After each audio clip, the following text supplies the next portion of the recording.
When people give preachers Bibles or crosses, Yeah. I'm very appreciative that you thought of me, but you and like 300 other people got me a cross for Christmas. Welcome, everyone, back to another edition of an Almost Perfect podcast. The guys and I, we almost had it last time. I'm telling you, man, we're getting closer and closer and closer, but we're just not there. But we're going to keep trying because that's what you do when you're almost perfect. Thanks for tuning in this week. I am John, all festively dressed as I can. I don't get to wear this all the time. And so I bought this last year. I bought it from Walmart, right? It tells you how good quality it is and how well it fits. You can see. Yeah. And I bought it, and somebody said, "You won't wear that to church." Oh, famous last words from them, man. Don't dare me. Don't dare me. So anyway, I'm John, and I am here with our good friend Brad. Brad, how are you, man? I am doing all right. Look, I got my Walmart tie on here. See what you think? Yeah. Mm-hmm. One of my favorite ones I had, a Christmas tie. I haven't worn for it. It's from the dollar store, but it played music. But of course, it was a dollar store tie, and I think it worked once. And yeah, that's right. And those are also notoriously short, Short, so, yes. Well, especially for you. I don't know if you guys know Brad's a tall guy. We were just talking about he drives an extended cab Ford F-350, right? Yeah. And so he's tall. So almost any tie on you probably looks a little short, right? I blame it on my neck size. I have this really muscular. That's it. And jowls and stuff that makes it. Yeah. So. Okay. Santa is still watching and listening, Brad. So I know, right? So Tom and Wade, I don't know. I guess the Grinch got them or something. They just said, we got other things we're going to do. And so we decided, Brad and I, we're having a little fun today. Keep it a little light. This is, of course, the Monday before Christmas. And this longest night year. It is the longest night. Do you guys do anything for longest night? Just go to bed early. I don't know. I started doing longest night services about 7 years ago. Really? And it is it's one of the services that I look forward to most throughout the year.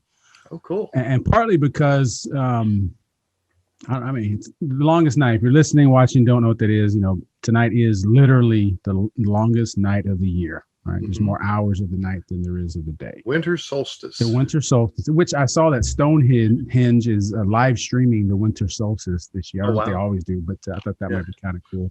Uh-huh. And the headline that I read somewhere is like, for you stay-at-home pagans, you can live stream the winter solstice at Stonehenge. Anyway, there you go. But when we talk about Christmas and the peace of it and all this stuff that Christ coming into the world actually means, besides the ho ho ho, all that nonsense, people are hurting, right? Yeah. And people need the peace of Christ. And the longest night is a chance for us to separate ourselves from all the holly jolly stuff. Because a lot of people don't feel very holly and jolly around this time of the year, and so we want to acknowledge that. We don't want to just brush it under the rug and say, "Oh, you'll be fine. Merry Christmas." We actually want to acknowledge it, and it's just a meaningful time for me, anyway. And as long as it's meaningful for me, we're going to do it. Yeah, it ties in close to what they used to call Blue Christmas. Yes, I guess they still call it Blue Christmas. Is that for some folks, this is a very very traumatic time of year because of memories of loved ones that were lost over the year, and this is the first Christmas without them, and so it's a longest night is it is a long night, but then again, like you said, the hope of the longest night worship service is the idea that it was the longest night when Christ came, that God came into the world, so to tell us that it's not going to be that long, Amen. Well, then tomorrow, the days start to get longer than the nights, right? And that's that'll preach, right? There you go. That's right. Christ came into the world to be the light, and so there you go. And so, so it's just a meaningful time. I look forward to it. We're doing ours online. We pre-recorded it, got it ready. For us this year, it's only about 20 minutes. I don't preach or anything. It's just kind of reflection and scripture and prayer and things like that. But it's just a meaningful time. So if you're listening, actually, if you're listening, you're probably too late because the longest night is happening. It happened last night. Yeah. Yeah. So anyway, so what I had, Brad, no funny stories, no interesting, although the Christmas star, you've heard about the Christmas star, I'm sure, right? Yeah, I had a conversation with somebody about that the other day. Well, as a matter of fact, it was my son. He said, "Do you think that was really the Christmas star? That what they saw was the two planets coming to merge?" The And I Great went, Conjunction. Do the math, dude. You're a math student. You should know better. I said, Mm. well, the last time it happened was 1200. Okay, so it's every 800 years. And he said, well, yeah. And I said, so take 800 from 1200, and where are you at? 400. Okay, and so take 800 from that, and now you're. No, I don't think that's the Christmas star. Yeah. It doesn't time out right. So So let me ask you this: a part of that conversation, yeah, were they seeing what we're going to see tonight? Probably not, right? But where are you at with the idea of, they saw something that that maybe we would see, right? Mhm. Because it's part of a natural occurrence, and this is what they're Right. attracted to, versus or alongside the idea that this was something totally different, totally miraculous that stands apart from any kind of natural observation, normal natural observation. Where are you? How do you play in No, that conversation? I don't put it beyond God's reach and realm to be able to do something spectacular, out of the ordinary. I mean, I think God's in the miracle business, and so the one who hung the stars in the sky and set them in their orbits and all of that. Who's to say that God can't put something special to mark a moment in time? Just the idea that there is a new king being born, who is King of all kings and Lord of all lords. I think that's highly possible. Not only possible, but I kind of believe it's probable. And that what they did see was something spectacular and different. Whether or not it was two planets aligning in the skies or a supernova that just happened to erupt, or I don't. But what I do know is that it got their attention, and then it made note in Matthew's gospel. So we've got it as a permanent record. So I'm kind of a faith guy more than I am a science guy. I like science, but I kind of think it's cool that God can do stuff that catches our attention if we're paying attention. And I love this astronomy stuff. I love seeing the pictures. NASA put out pictures from the Hubble telescope last week. Yeah. Never before seen pictures. That stuff just fascinates me. Oh yeah. So even like this kind of thing, it's kind of cool, to look at. But I think, like you talking about Matthew and them, they're not so concerned with the star, are they? I think No, the men saw the star, but what they really saw, King. Yeah. And that's what Matthew and them are trying to explain to us. So exactly. Yeah. And maybe that's a good thing for us. And we can look at these things too. That's fine. Let's not miss seeing the King along the way. Right. Absolutely. So anyway, that's tonight. I don't know what time that we're supposed to be able to see that. Our youth group is meeting tonight for the first time. Wow. Together. Cool. But what we did is we rented out the movie theater. You can do this now. Oh wow. For us is $99, and you rent out a theater. And they only let 20 people in, so that's the catch, right? So we were able to get that. So we're gonna watch. I can't remember. We're gonna watch Mall Cop. Oh yeah. We're just gonna hang out and be able to see each other, right? And Paul Blart, yes, and maybe throw popcorn at each other. So that's gonna be a good thing for us tonight. So anyway, so we're gonna keep it light today, Brad, because it's Christmas, man. Everybody's probably freaking out, like, what am I going to make for Christmas? And so we're going to lighten the mood a little bit, and we're still going to inform people because we want to do that. We want to edify the body of Christ, and somehow this is going to be edifying. Yeah. All right. So, I will trust you on this. All right. So I found this blog post, 45 amazing facts you didn't know about Christmas. All right. Number one, and I don't know if we'll get to all 45, but we'll kind of get started and see where we go. The tallest Christmas tree ever displayed was in Seattle, Washington. It measured 221 feet tall. Oy. Talk about Griswold, right? I'm telling you. I don't think they brought that home on a station wagon. No. There was a house somewhere off of Airline here in Corpus Christi that when I saw it, I had to turn around. They had like kind of the bay windows, and then they had their Christmas tree right there.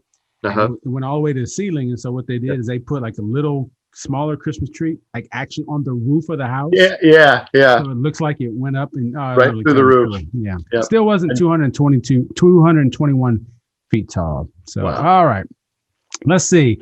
Number two, buying all the gifts from the 12 days of Christmas would cost you a ton of money. The most expensive being swans are swimming around $6,300. That's more than the 5 gold rings. Wow. Apparently, swans are pretty, man. Well, they are. They are. And apparently they're expensive too. I would have never guessed. But Yeah.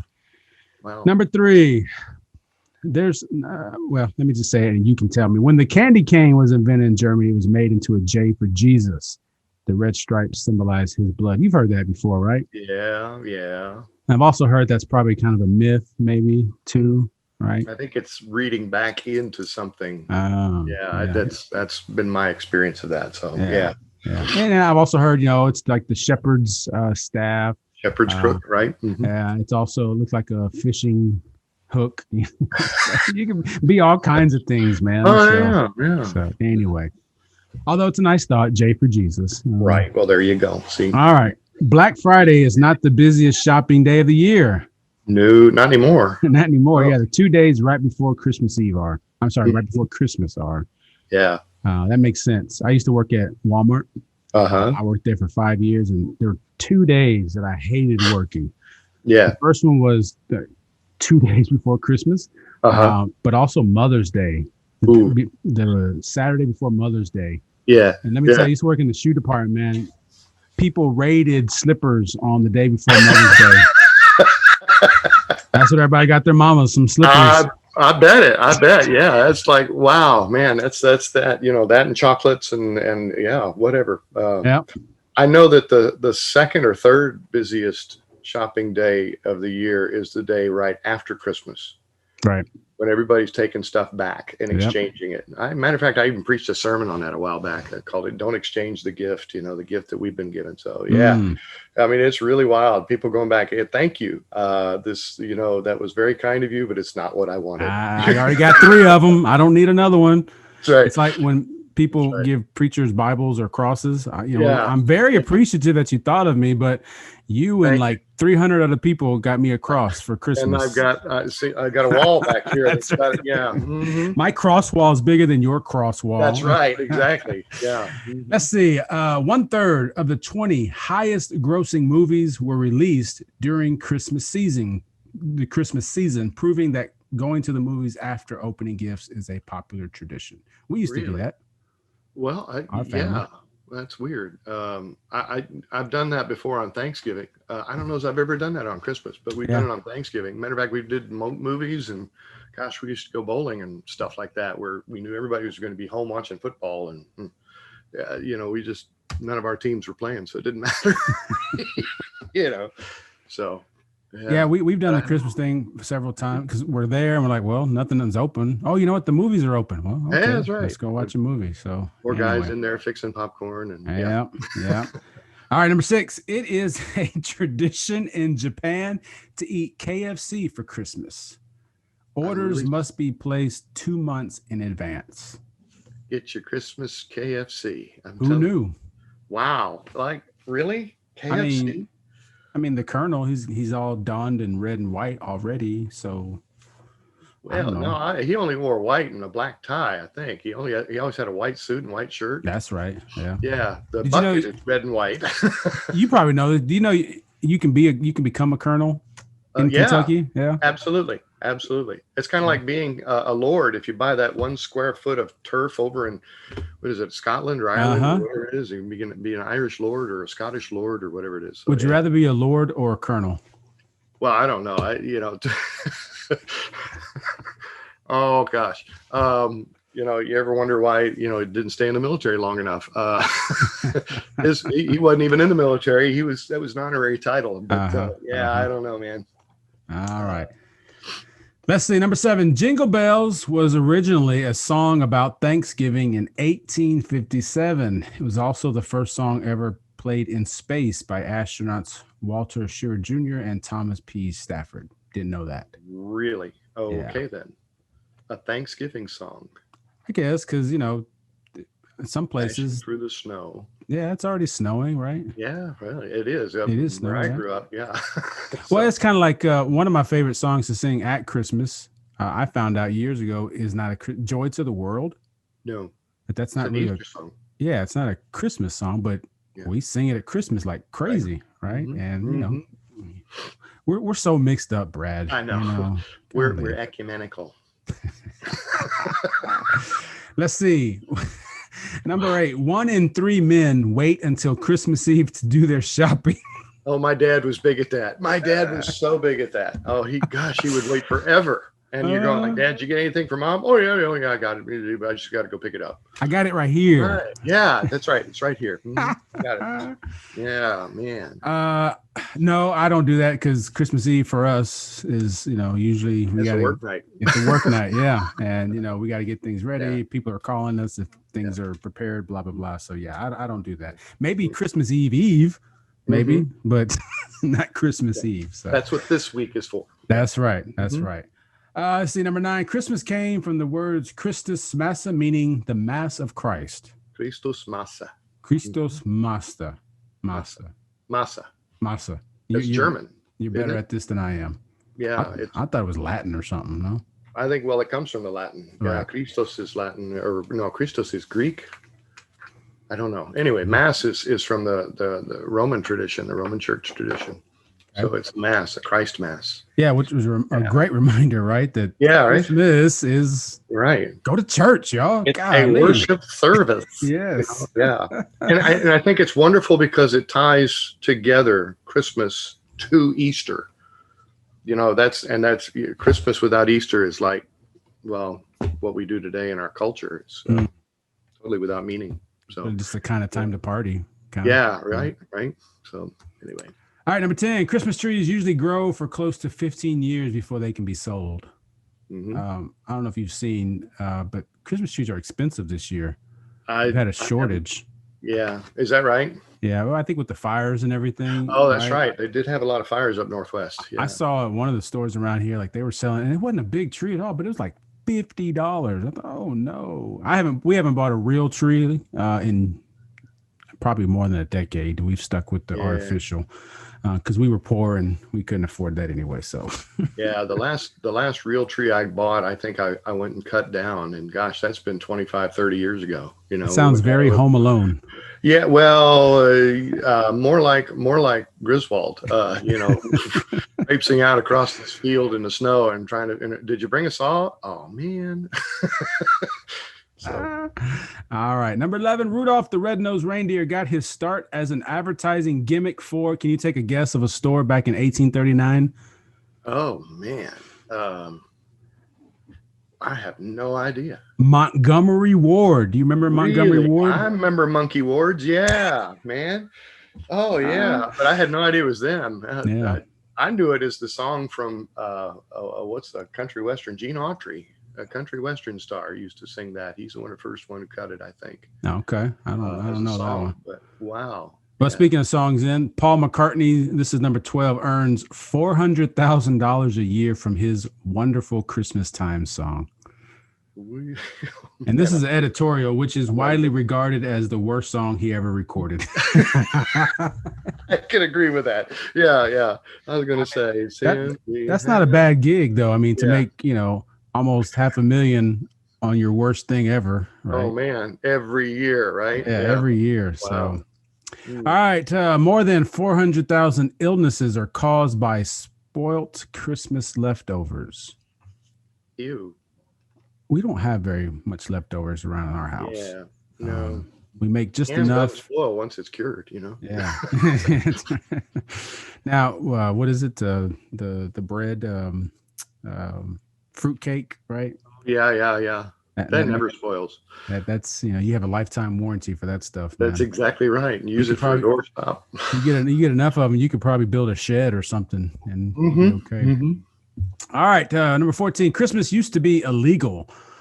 Oklahoma was the last U.S. state to declare Christmas a legal holiday in 1907. Wow.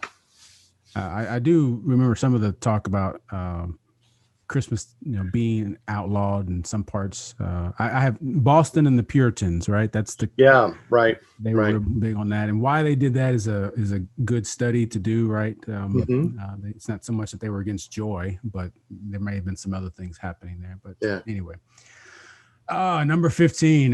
We have this conversation every year. Somebody's bound to ask you too, Brad. Christmas is not Christ's birthday, as many believe. According to the Bible, Christ was actually not even born in the winter. I don't know if that according to the Bible part is accurate. I don't know that. I know that there's a lot of claim. there's a lot of misunderstanding about Luke saying angel Gabriel came to Mary in the 6th month. And that's a misunderstanding. It wasn't the 6th month of the Jewish year. It was the 6th month of Elizabeth's pregnancy. Right. So Elizabeth had been pregnant for 6 months by the time that Gabriel shows up to Mary. So what we know is that, John the Baptist was going to be older than Jesus by give or take 6 months.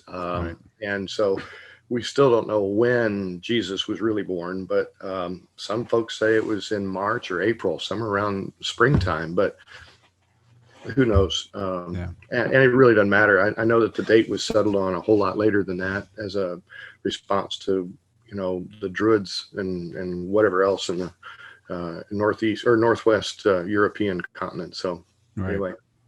Yeah. And then as far as I can tell too, like, the birthday really wasn't like that big a deal. It really wasn't until about the 2nd or 3rd century, from what I understand. Yeah. And even it's Jesus probably didn't even know his birthday. And he didn't care. They didn't celebrate birthdays. They didn't do the same thing we do. They don't, and of course now you hear people, it's my birthday month. I'm like, what? Yeah. Wait a minute. Come on now. You give Jesus a day and you want a month, man? That ain't Come right, on. Man. Anyway, yeah. And then, what day, like you said, who knows? It's all over the place. What do you remember the idea? What's the idea about, a prophet died on the day he was conceived? That's a way to, that we got to December 25th as well. Yeah. And I don't remember which prophet, but yes. Yeah. Was it a prophet or was it? Well, that the idea that prophets in general, prophets died on the 25th. Died on the day that they were conceived. And so that Jesus was conceived on March 25th. And so 9 months later, here comes Jesus. We come up with all kinds of things, man. Whatever. All right, let's see. Number 16, the original location for the 1947 Miracle on 34th Street movie was the New York Macy's in Herald Square. However, for the remake in 1994, Macy's refused to participate. Therefore, the fictional store Kohl's was created. I had no idea. Macy's, Why are you being like that? Yeah, really. Why were you being like that? It's like free PR, man. I'm saying people would flock to your stores just because of that. Maybe they didn't want them to flock to their stores. Yeah. Where's that Amazon? Yeah, well, isn't that why like Disney? Isn't that part of why they price their tickets so high? It's kind of like crowd control. Yeah, exactly. They don't want everybody to be able to go, or anybody to go. Or anybody. Yeah. I have a tendency to, like, when I hear about Macy's, like, stop being a Grinch. But I don't know if I preached it once or whatever. I need to stop saying that. Or people say stop being a Scrooge, because I want to be a Scrooge, man. Scrooge had his heart changed. He turned around. That's right. And so did the Grinch, man. Yeah. Why do we like hang on to like the old of people? And if God does something new, celebrate that. But we're not going to preach. We said we were going to keep it serious. I mean, not serious, unserious, inserious. Sure. Whatever. Make up a word, man. Let's just go with it. Why not? All right, number 17, Toys for Tots was founded in L.A. 5,000 toys were collected during the first drive in 1947. A handmade doll was the first donation. How cool is that? Yeah. When did the Marines get involved in that? I don't know, but it's their baby now, right? It is. They've been running with it for years, so as long as I can remember. Yeah. All right. Bing Crosby's version of White Christmas is the highest selling single of all time. Yep. I'm dreaming of a white Christmas. Yes. Almost got an Elvis going in there, but that's all right. That's a blue Christmas. Elvis had a blue Christmas. Crosby had a white Christmas. I was trying to think of a joke, but I couldn't think of anything. We have a brown-green Christmas down here, green-brown sort of kind of thing. We have a humid Christmas. That's exactly right. Humid, windy Christmas. It only took 6 weeks for Charles Dickens to write A Christmas Carol. Yes, it did, and it was not his best work. He would admit. Really? Yeah, yeah, and he was writing that on the fact that his last book that he had published before that was not selling. It really wasn't selling at all, and he was hurting for money, and so he wrote out this thing uh, about Ebenezer Scrooge and Jacob Marley and the whole cast of ghosts and goblins and whoever else was in that thing. And yeah, it was kind of a hurry up and write something because I'm hungry. Yeah, Wow. yeah, Wow. Well, that's kind of like oh Paul McCartney, right? that's Wonderful right. Yeah, Christmas Time, and yeah, look what that's turned into. yeah. Really, Have you the Muppet Christmas Carol? we watched that last night. That's my favorite like telling of it, man. I love the know. Muppets Yeah, Christmas Carol, yeah. and there's controversy around the Muppet Christmas Carol. Did you know that? I did not know that. What's going So in the original version, which I used to have, our family used to have on VHS, there's a song when Scrooge is with his girlfriend, in the Christmas Yeah, past. yeah. And so the song is When Love Is Gone. And it's the girlfriend is really singing. And so in other words, it's a prelude to their breakup, which, Right. And in the newer versions, they took out that song. Really? Which I think it was last year. I watched it with my kids. I hadn't watched it forever. Yeah. I just hadn't. Yeah. And my kids hadn't seen it. So I was going to watch this. And I was like, oh, guys, get ready. This song, because I remember watching it when I was probably, I don't know, 13 or something. And I heard that song. I was like, I know, right? And it's kind of a centerpiece, I thought, of the whole movie. But they took it out because they said kids didn't really relate to it. It kind of drug on and blah, blah, blah. But they are bringing the song back. So good. It wasn't in there last night when the version that we watched. It's not. It hadn't been in there in Yeah. a while, and also the final song, When Love Is Found. It's the same tune, but it's sort of this transformation that happens when love is gone to when love is found. So they did right by bringing it back. It's kind of like people who say we're only going to sing the first and last verses of the hymns. I'm not one of those guys, Brad. I say sing them all. That's right. That's So right. we're going to sing all 97 verses of "Oh for a Thousand Tongues to Sing." That's right. Oh, because there literally were 1,000 verses there or something. Yeah. Yeah. All right. Anyway, number 20, Americans. I don't know if we're going to get through. We're going to try, Brad. We're on number 20. Americans purchase 1.6 billion Christmas cards every year. That's what keeps Hallmark in business. I'm saying. 21 Visa cards are used about 6,000 times every minute during the Christmas season. Oi. Wow. Oi.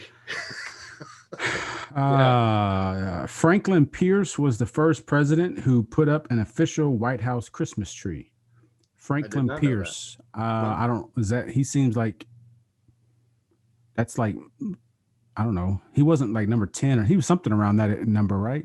No, he was later than that. Later than that? Okay. Yeah, he was like number 18, 19, something like that. Somewhere in between there. Okay. Well, that's a long time. So, yeah.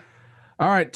23, December 25th was likely chosen because it coincides with the pagan festival where there was partying, gambling, and gift giving, which probably right? There you go. Right. Which is part of what the Puritans, part of the problem they had with people celebrating Christmas. There was too much debauchery and other things going on. And so they were trying to put a stop to some of that. So that's right. Got to settle these people down. You got to get them right with Jesus. That's right.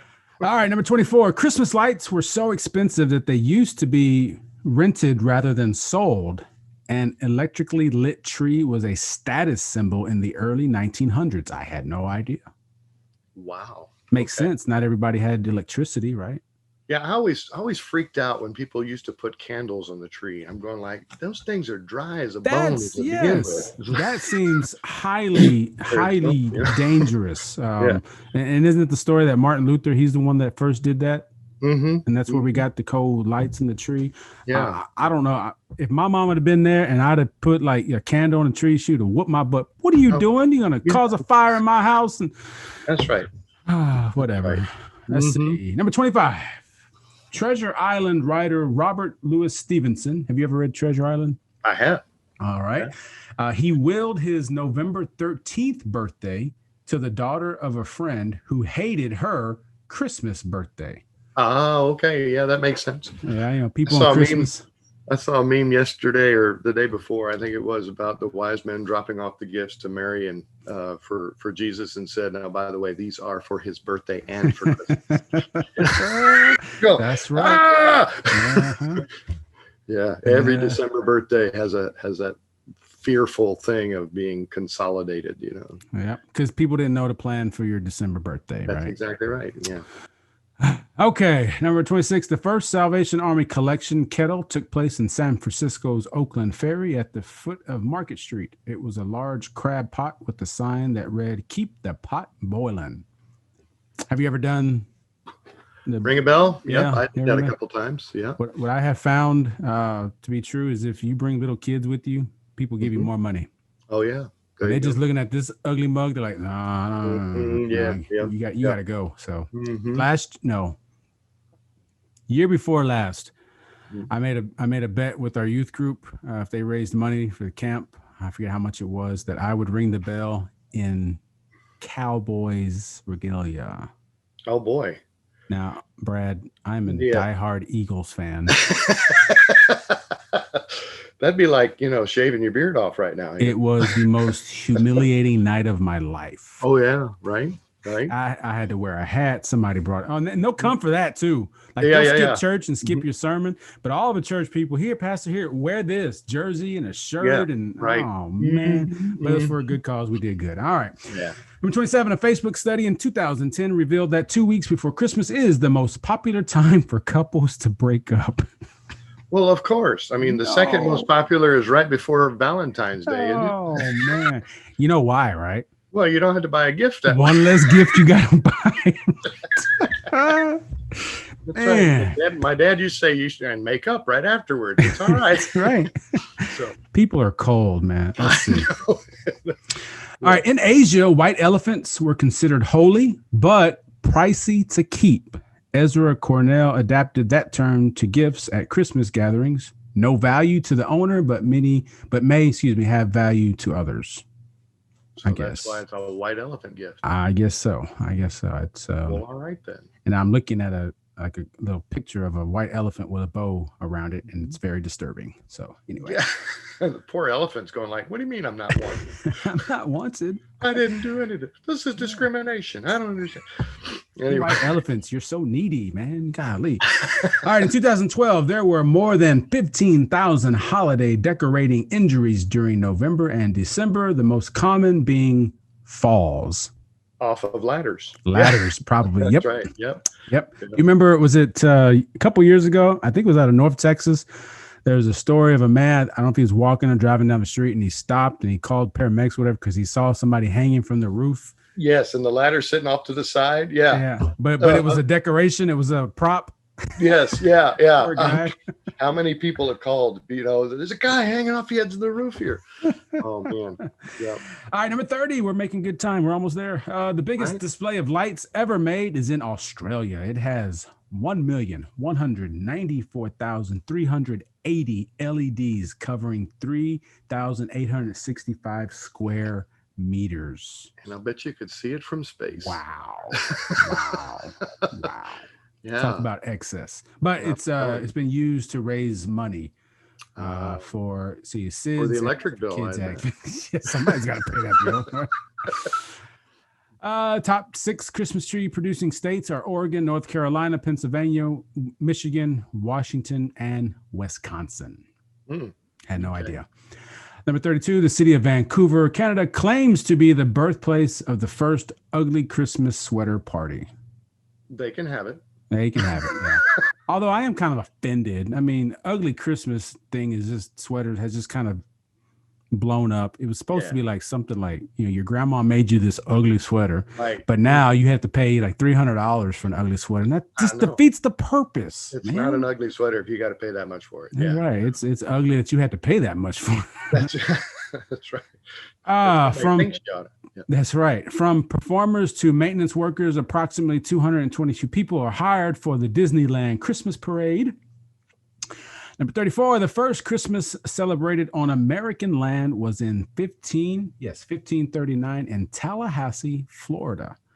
There were no trees or presents, just a religious mass. Why? Because it's the Christ Mass, right? That's right. Jesus is the gift. Yep. Number 35, the word merry and Merry Christmas was not always accepted because being merry used to signify slight intoxication. Uh-oh. That kind of merry, huh? Getting into the eggnog early there. Early and often. Uh-huh. Somebody just put up a picture a while ago of a big old cinnamon roll, and they said, "Oh, every now and then, but mostly now." Yeah. I love it. That's I right. love it. Yeah. Number 36, the highest grossing movie about Christmas since 1980 is Jim Carrey's How the Grinch Stole Christmas. It came out November of 2000 and pulled in $260,044,825. Boy, I could think of better movies than that. I watched some of it at a doctor's office this week. They had it playing in the lobby. So other than that, I hadn't seen it in a few years. Yeah.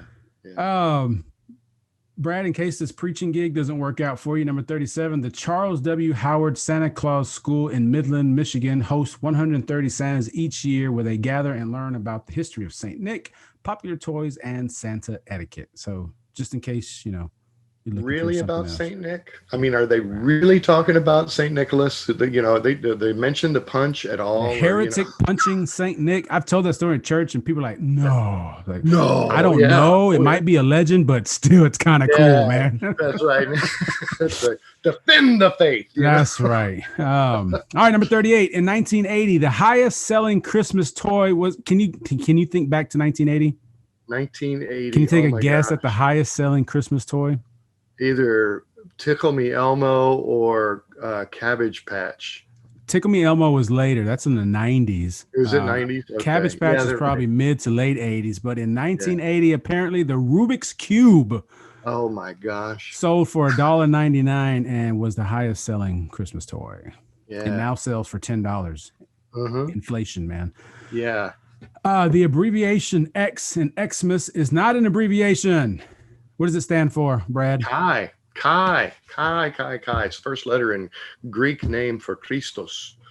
And Christos means is Christ. Yes, exactly, right. That's right. So it's not the war on Christmas. No. That used to be the actual way people would share Christmas messages, right? Xmas, right? That's right. And much like the ichthus, which if you don't know what an ichthus is, it's that symbol of the fish that you see on the back of cars all over the place, which I really don't understand because they don't drive like they're Christian.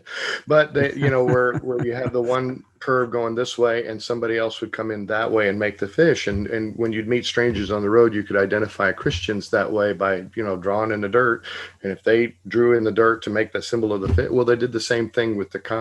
And if you did an angle and someone else came in that way, they would know that they were Christian as well. It's kind of a neat little symbolism type thing of Christianity. But chi was always secret handshake, right? Yeah. Do you have the card? Do you have a membership card? I'd still be kind of worried. Somebody would come up to you now and draw a line in the sand. I'd probably start doing tic-tac-toe or something, man. Right. That's right. Yep. Is this a Texas thing? Am I supposed to step across this or what? I don't understand. Right.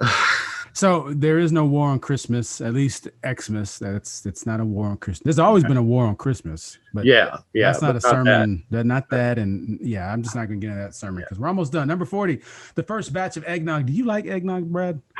I call it egg gross. I don't really like eggnog at all. But it originated from medieval Britain's drink posset, a hot milky ale-like drink. And I'm just going to leave my jokes to myself and go on to number 41. Next. The most popular theory of why we leave cookies and milk out for Santa is because Dutch children would leave food and drink out for St. Nicholas on his feast day. Makes sense. I see that. And of course, dads don't mind you doing that either, right? That's right. That's exactly right. Number 46. That's right. We've evolved, man. That's right. Come a long way. Yeah, we're watching our sugar intake, but boy, we'll take that. We'll take those tamales. The concept of caroling had nothing to do with Christmas. Medieval carols were liturgical songs in the 12th century. While traveling to different homes, came from a tradition in England of wishing good fortunes to your neighbors in exchange for gifts.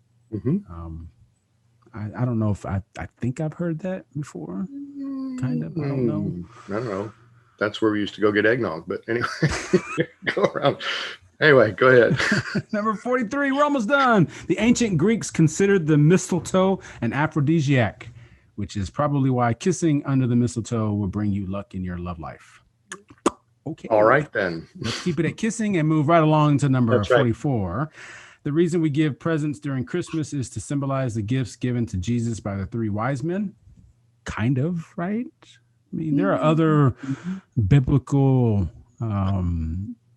festivals, feasts of the Jewish faith where gift giving is an appropriate way to observe and celebrate that. Absolutely. Right? Absolutely. So there's probably a lot of reasons why we give gifts. All right, number 45. Krampus is a demonic character that wanders the streets with chains and bells looking for misbehaving children. This is one of the scariest Central European Christmas traditions. Mm-hmm. You better watch out. Yeah, better not cry. Telling you. If I see Krampus on the streets, I will cry. So there you have it. To be perfectly transparent, we did not fact check anything. We found it on the internet. So that means everything here has to be absolutely factual, 100% true, right?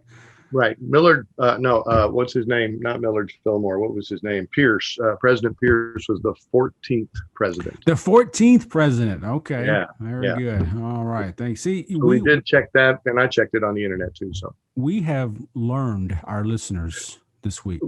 Y'all feel smarter now, don't you? Yes. So now you know how much it costs to buy a swan. More than 5 rings. Yes, more than 5 rings. Now you know if you're in Japan to order KFC early. That's right. Now you know that you are adding to Paul McCartney's retirement fund every year. Every time you hear that song. Let's see what else. Now you know, don't break up with your significant other right before Christmas. That's just cruel. That's wrong. Yeah, that's just wrong on many levels. And let's see, what else did we learn? And we learned about the Rubik's Cube and some other stuff. So anyway, Brad, all that to say, it's the week of Christmas. Yep. Christmas actually begins on Friday. It does. What do you hope most for people that observe Christmas? Oh my, I really honestly hope that we can finally find the real meaning behind it, that Christmas is more than just family and get-togethers. It's more than just food and packages and paper and wrapping and trees and tamales. Well, maybe not more than tamales. Yeah, more than tamales. Jesus. Yeah, tamales, Jesus. It's close. It's close. This one. We'll give Jesus this one. But yeah, that there's so much more here. That this is all about love. This is the love of God coming down on earth and in human form, and to show us that we are God's children and God really wants us to be in right relationship. So I'm hoping that people will find that. This year is a strange year with all the stuff everybody's been going through, and I'm hoping that maybe somehow, some way, we can sift through all of that stuff and find the real meaning of Christmas. That it is about God's love for us. So, amen. That's my hope. My hope is that people understand and receive the peace of Christ. Yeah. And in order to do that, you have to do exactly what you just said. You have to kind of go through all the fluff around Christmas, unfortunately. Yeah. Mm-hmm. And you have to, do some praying, maybe, right? Yeah. Hearing the good news is a part of that. But as we do all that we would find the peace that God gives, that God offers to us. And that would make the merriest of Christmases of all. I have, for some reason this year, paid more attention to the lyrics in hymns about Christmas. God rest ye merry gentlemen, let nothing you dismay. Remember Christ our Savior was born on Christmas Day to save us all from Satan's power when we had gone astray. And those are powerful words that really speak to me this year more than any other. And I'm digging those, just really getting into that stuff. Now, if you would have sang that, we could have done an offering afterwards. But no, No, I didn't sing it because y'all don't want me to do that on the air. My favorite that would Christmas take us song. further away from almost. That's right. That's right. My favorite Christmas song is Emmanuel, Emmanuel. And every time I tell people that, they think, "Oh yeah, oh come, oh come." No, not that one. No. Emmanuel, Emmanuel is the very simple song. Emmanuel, Emmanuel, God with us, Emmanuel. Right. It's so simple. But Yeah. it's everything we celebrate at Christmas. There you go. God within us, God revealed in us, Emmanuel. So may Emmanuel be your greatest gift. Thank you all for listening this afternoon, this morning, whenever you're listening. We appreciate you. We love you. We wish nothing but the best for all of you, even Tom and Wade. We wish nothing but the best for them. Missed them this morning. That's right. We did. They're a bunch of fun guys. So anyway, thanks for listening. Tune in next week. Who knows what we'll talk about? Maybe we'll take it easy again because we're getting ready for the New Year's. I don't know, but we'll do something. We hope you'll tune in. Thanks for being a part of the family. And until we can get together next time, God be with you. Brad, I appreciate your time, brother. Hey, and me too, you. Man, God bless you. All right. God be with you.